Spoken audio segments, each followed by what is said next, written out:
Hello and welcome back to another reaction. In this occasion, Mob Psycho 100, episode 9 of the second season. Yes, once again I decided to stop for a while recording this and watching them, obviously. But actually it's because of my lack of time. And unfortunately, in the day I scheduled the recording for Mob Psycho was completely busy. And since I don't want to change the schedule of the rest of the series I react to, I did not want to change that. So yes, my lack of time is thanks to that. I have the bad luck with said series. Luckily, I finally have a free day and I could record this series, which of course left us in a very intense situation. I don't know what happened to the family of Mob. I am pretty sure that his brother is fine. Well, fine if we compare it to the freaking the fire that is in his house, but I'm not sure about his parents. I am not sure about anything else. So yeah, very tense situation, and hopefully in the next few weeks I will have enough time because I don't want to wait for longer. And since I don't want to wait for longer, the only thing I have to say is, if you enjoy the content of the channel, please consider a subscription and of course turn on notifications so you can get up to date with the uploads of the channel. And if you enjoy the video, please give me a like and of course leave a comment letting me know what do you think about my reaction, my commentary when you reach that part, and obviously, commenting something about the anime that we are currently watching. But anyway, yes, enough about that, let's just cut all of these and watch the episode, shall we?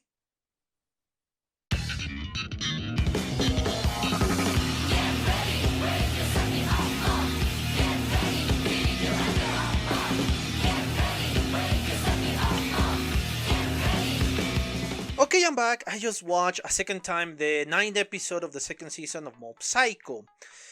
Yes, a very exciting episode, but at least it calmed me down in a certain point, obviously with the worries I had in previous episodes. Obviously, the major one is about the parents of Mob. As I said during the presentation, I was 100% sure that the brother was going to be fine. He was going to be fine because he's useful he's useful to the son of the leader of Claw.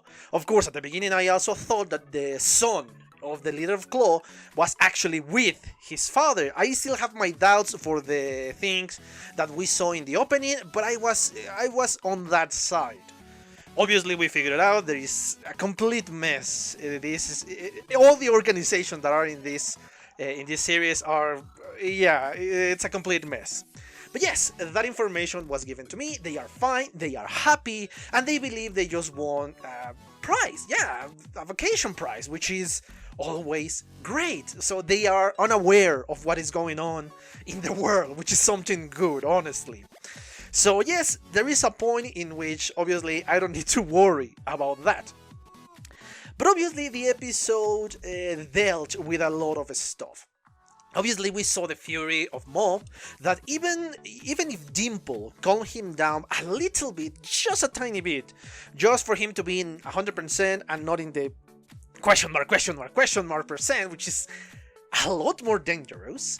But Mob was really calm just when Regin said, "I think your parents are fine." That is the only point in which Mob really believed that and really just faint because he was so tired for all the tension, all the pressure, and all his power. Obviously, he was just trying to, in this moment, take revenge for his parents and his brother. So yes, it is an interesting point of view, and obviously we once more see just how powerful Mob really is against these two guys that really were not a threat for him. He was just taking them down with no problem at all. And obviously we knew that, but it's always amazing to see the demonstration of his powers in this case. But obviously, when I speak about in the beginning about the complete mess of the organizations that we saw here, is obviously we have three. We have obviously the Claw organization, the main antagonists and the main villains of these few last episodes that we still got left. I think we have like 4 episodes left. I'm not entirely sure. Let me check. 4, yes. After this one, we still have 4 episodes left of the series. But yes, we got that point in which we have the main organization, the Claw organization, with the Shadow Leader now is full on light, the leader, and we still don't know what his power is. I assume he's obscenely powerful, or perhaps he's just like Regin, very charismatic, and he can control the rest of the people thanks to his charisma. So perhaps he's that. I am still not sure of anything, of course. This is just an idea that literally caught up to me just right now. Anyway, as I was saying before, we got obviously the Claw organization with all his members, and of course the main members, the really powerful ones that we saw that take care of the betrayal group. That this is part of a government organization that just was in charge of taking care of Claw, but perhaps not just taking care. Well, in this case, yes, that was the exact priority of them, but obviously also observe them to check them out if they are really troublesome. And of course, we have our third organization that is literally an organization that was created just right now. Because the ex-member of Claw, the 7th Division Claw members, and of course Raging and the other students that were kidnapped in the last season, and we have Teru, yeah, I forgot his name for a while, Teru, and we got, of course, Mob and Raging and all of them. And yes, I forgot somebody else. That is actually the organization of the son of the leader of Claw, in which obviously the brother of Mob is there. So yeah, we have several organizations in this place. 4 organizations in total. One that is completely destroyed, the government one, just dealt with. They are not powerful enough to deal with these guys. We have still the Claw organization, which are very powerful still. We have the Mob organization, let's call it like that, and we have the I don't remember his name, the son of the leader of Claw.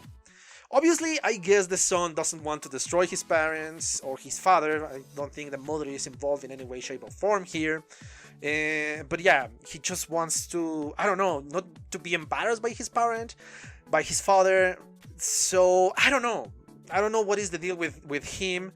We still have the Mob, which is obviously trying to defend themselves and to defeat the evil guys, let's say. The government, who are supposed to control these guys, and obviously the Claw organization, which are the bad guys.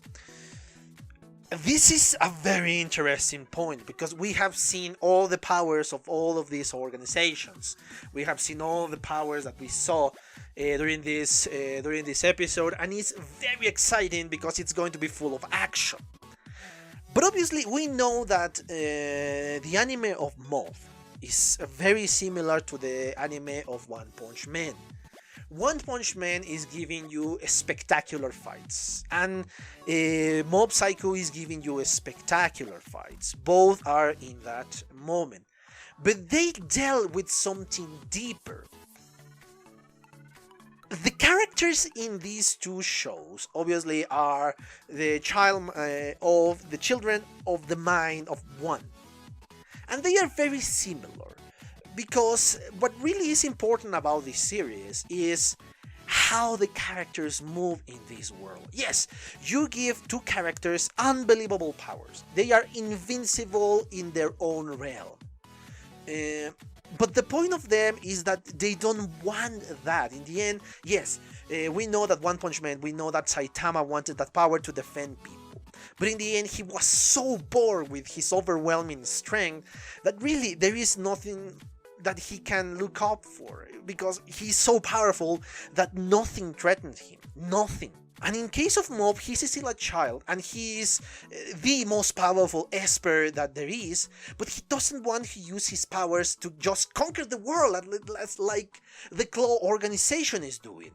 He just wants to live his life like a normal child, so that's the important part of Mob. But obviously he is being pushed and pushed and pushed to this fight, to this epic fight. And now we know, thanks to this episode, that the one who created the dummies and the one who burned down the house was actually the son of the leader of Claw, because he wants to Moff be involved in this fight, because he knows that he might be using his powers to, well, annihilate the freaking boss of the Claw organization. So there is a lot of stuff going on in here, and I want to speak about the character of Moff in this one, that he has the amazing pressure because he knows that perhaps in a very indirect way, he's the cause of the problems of his parents, because if he didn't have any psychic powers, his parents will not be directly involved in this conflict. But since he's so powerful, people wants to fight against him and wants to defeat him, or they want him to join in his organization. So yeah, perhaps that's a little bit of guilt in the Moff side. But again, I love the characters that were presented in here. And speaking of powers, and speaking specifically of one character, I want to speak about Teru. Teru is a very powerful psychic user. He is incredibly strong and incredibly versatile. I think that's the correct word. He can use a lot of powers, and he can use them well. Most of the members of the organization, of any organization that we have seen so far, only can use a type of psychic power. They can produce fire, they can use electricity, they can increase their physical prowess, so they can do a simple thing. But Teru is obviously more versatile because he can use several types of power, and he can learn new powers. He can use powers that are being used against him. And we saw in that spectacular last fight of the episode, he is very, very powerful, and without Moff, he will not be this powerful, or he will not be the second most powerful, because I think he is obscenely powerful. He is the second most powerful Esper in the series. But obviously, thanks to Moff existing, which is very similar, he can learn a lot of powers, a lot of dynamics, a lot of several other type of psychic powers.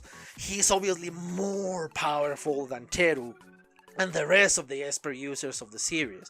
He is a pacifist, that's why he's not using them against everybody. But I find that fascinating. I find Teru fascinating. And I love the developing of characters, that thanks for them meeting Moff, and some of them meeting Raging, they have changed a lot. And obviously with the good humor that we see in this episode, because yes, after the tension of the last episode, with the last few minutes, you need this type of humor, because it was great. It has humor, but it still has the tension that we see in this exciting series. I think I really have nothing else to say about this episode. It's very concrete, and obviously I'm not going to bore you with the story because you saw the anime. So yes, I have nothing else to say. I hope you enjoy it, and of course, please consider a subscription to this channel, please. If you enjoy the content of the same channel. Please give it a like if you enjoyed the video, and leave a comment so I know what you like about the reaction, about the commentary, and obviously we can have a discussion about the episode. Yeah, if you can share it with your friends, that will help a lot more. But anyway, yes, I'm not going to bore you anymore. I hope you enjoy it once again, and thank you for your attention, and see you on the next one. Bye! Okay guys, I hope you enjoyed that video, and if you did, give it a like, so the algorithm from YouTube will help me out.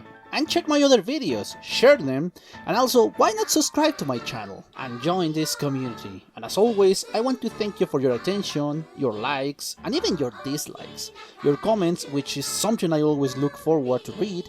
And yeah, once more, thanks, and see you on the next one.